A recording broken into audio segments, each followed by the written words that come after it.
Fala pessoal, vou trazer uma dica para vocês aqui de como chamar funções dinamicamente no Python, tá? Às vezes a gente quer poder chamar uma função, mas depende do ambiente que a gente está rodando ou de parâmetros que o usuário vai fazer input para que a gente possa chamar essa função, tá? E a gente não sabe de antemão qual função será essa.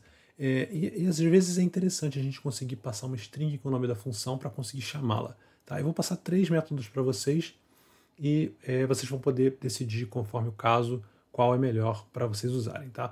O primeiro método é o seguinte: o Python, eu vou começar aqui pelo interpretador, existe uma função chamada globals, tá? Que retorna para a gente todas as variáveis globais que estão no momento no nosso ambiente. Tá? O que acontece é o seguinte: se eu criar uma função agora, tá? E só der um print aqui, tá?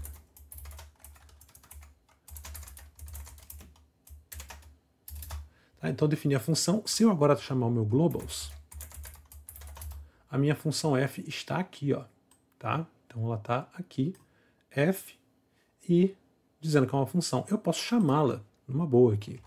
Então, eu posso chamar globals,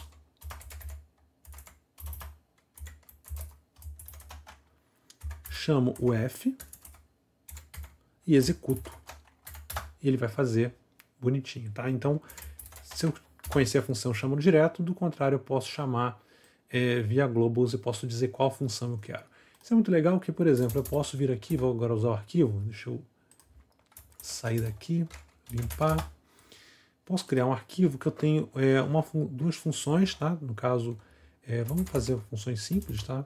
Def soma, fazer em inglês, estou fazendo tudo em inglês, fazer em inglês. Def sum. O problema de sum é que eu já tenho ela vou chamar aqui mySum. Passando A a B. E ela retorna A mais B.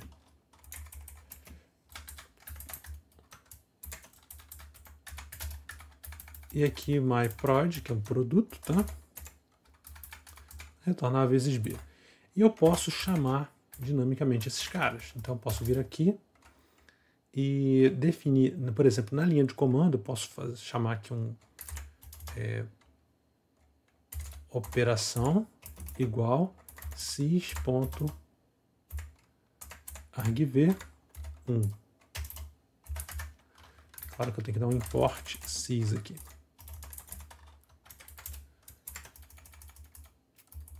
Tá? Vamos ver o que esse cara faz. Então eu tenho que chamar o Python com o meu exemplo e eu tenho que passar qual operação que eu quero. No caso, eu posso dizer que é o mySum, só que eu tenho que aqui, né? Eu peguei a operação, tem que terminar aqui. Vamos lá. Deixa eu dar uma ideia do que eu vou fazer aqui. Vai dar erro, mas já vai servir. Então, ele não fez nada porque ele simplesmente pegou a operação. Eu posso aqui vir e dar um print. Só para eu ver. Então ele simplesmente recebeu mySum e postou aqui, tá? E printou aqui. Mas eu posso chamá-la para fazer alguma coisa do tipo, eu agora posso pegar meu globals, chamar a operação e executar, passando agora no caso dois números, 2 e 3. E é claro, eu quero dar um print nisso aqui. Então agora, se eu tentar o mySum, ele dá 5, e se eu fizer com o myProd, ele vai fazer 6. Tá? Então eu consigo dinamicamente decidir o que eu estou chamando aqui.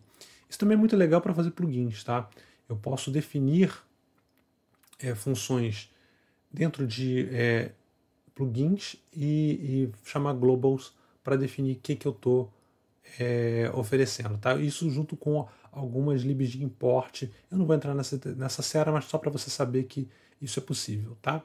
Então aqui eu vou deixar esses caras prontos, mas eu vou só fazer uma coisa aqui para começar a organizar o código. Vou dar um def x1, que vai ser isso aqui. E vamos criar aqui um if main aqui para eu chamar o meu x1. Só que agora eu quero usar o segundo método.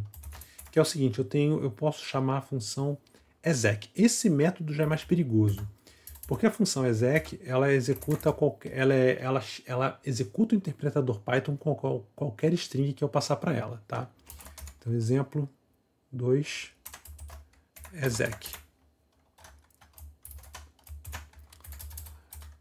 Então agora, a maneira de eu executar é dar um print. Peraí, eu tenho que... Tá, dar um print. Só que agora eu vou, da mesma forma, vou pegar minha operação. Só que agora eu tenho que montar a linha da chamada da função dinamicamente. É um pouco mais chato. Para esse caso aqui é um pouco mais chato, mas eu posso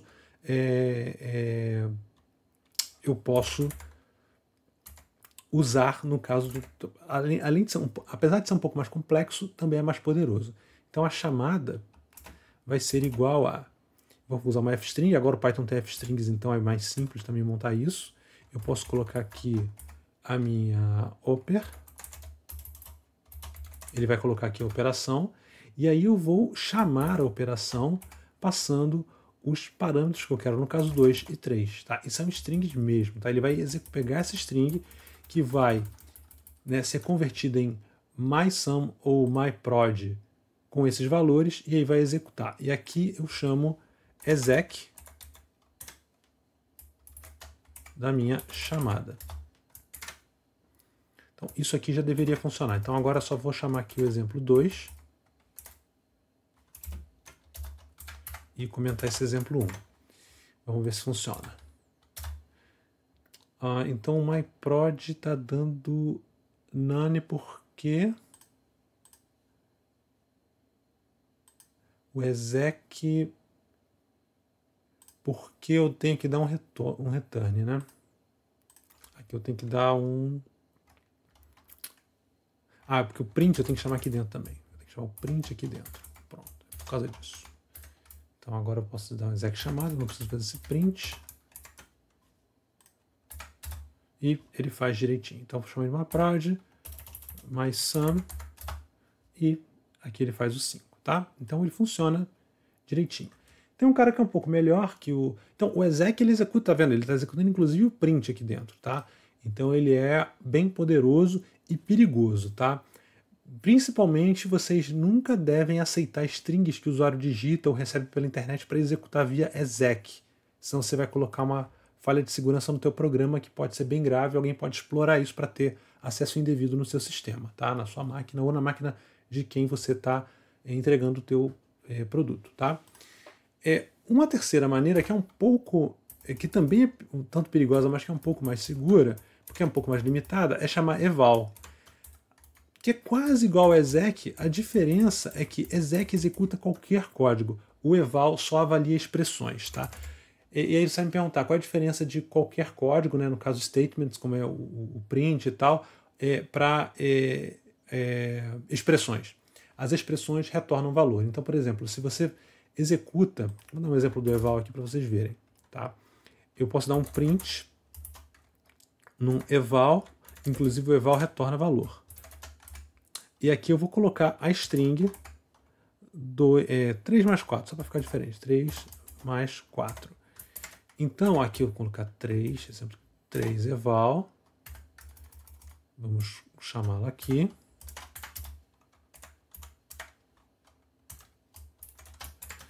E eu deveria obter 7. E o MySum não importa, ele não está usando esse parâmetro aqui agora, ele de fato retorna 7, porque ele avaliou essa expressão e fez. Mas eu não vou conseguir fazer coisas do tipo if 3 maior que 4, print, ok. Isso aqui provavelmente vai dar um erro na hora que eu tentar fazer via eval, tá? Deu exatamente, ó. Syntax error. Mas a gente pode fazer para avaliar expressões. E a gente precisa exatamente disso, porque uma função é uma expressão. Então eu posso pegar aqui da mesma forma a minha operação, ler ela aqui, tá? E chamar o eval. Só que agora passar a operação da mesma maneira como com a f-string, do mesmo jeito que eu fiz aqui, com a chamada. Então, vou criar aqui a string da chamada, que vai ser agora sem o print, eu não preciso do print agora. Só que aí eu vou ter a função chamando com 2 em 3, e aqui eu vou fazer o eval da chamada, tá? Então vamos lá, dá um eval 3, dá um cls aqui para vocês verem melhor. E com mySum é 5 e myProd é 6, tá? Então tá aí, pessoal, dica rápida, muito útil se vocês quiserem customizar código, criar libs, criar sistemas de plugins para os seus programas, tá? Fica bem tranquilo e eu gosto, a que eu gosto mais é a primeira, tá? Usando globals, é menos intrusiva, mais segura, tá? Bem tranquilo de usar, mas você tem, se precisar de coisas mais poderosas, você tem também a opção do exec e do eval. Lembra de dar aquela curtida se você gostou do vídeo, tá? E se você está conhecendo o canal e também está acompanhando, está achando legal, lembra de se inscrever e um abraço, até a próxima.